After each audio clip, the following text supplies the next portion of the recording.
It's where your main line shut off is at. It's going to be over here by the water heater. So, yeah, there's your reducer right there. I'm actually just videotaping this because I want, so I can show people this is what happened. Oh yeah. So that's your regular right there, and that's what's gone bad. Yeah, it looks like it's starting to rust. It's been leaking. Oh my gosh. So that needs to be replaced. That's what reduces the water pressure in the home. Who do I call to get that? A plumber? Serve Pro will have a plumber to do it for you. Okay. And I do them most of the time, but this one needs to be done by a plumber. Yeah. But yeah, so that's your main water shut off. So that screw needs to be turned? Well, they can try to turn it out, but more than likely it's probably gone Rusted. bad. Yeah, it's rusted there, but right now you're sitting at 85 pounds, so. And it should be 60. Well, they come preset about 55 pounds. Yeah. So that's one thing you want to point out to the insurance company and the Serve Pro and let them know. I'm just going to go around and show, take a video of the damage that did. Oh, okay. So I can show this to other people that and they have high pressure tanks. Yep. And if you'd had a leak detection system, they would have caught this too. Shut the water off to the house, but yeah, they had to go all the way to the baseboards.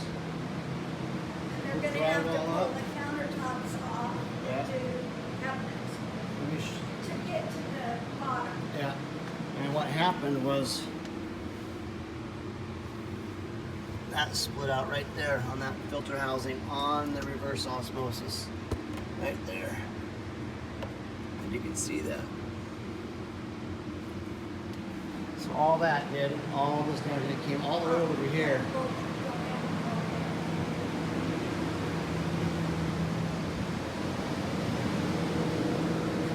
Went back in there too. Back in there.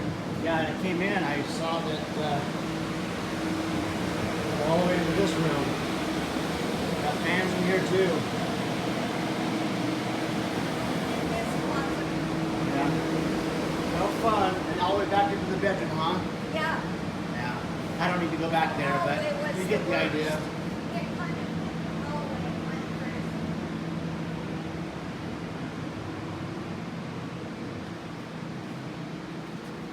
So the water pressure is sitting about 90 pounds right now, and that's what high water pressure does to fixtures in a home. So leak detection, good idea always. This was just one of those ones that went first.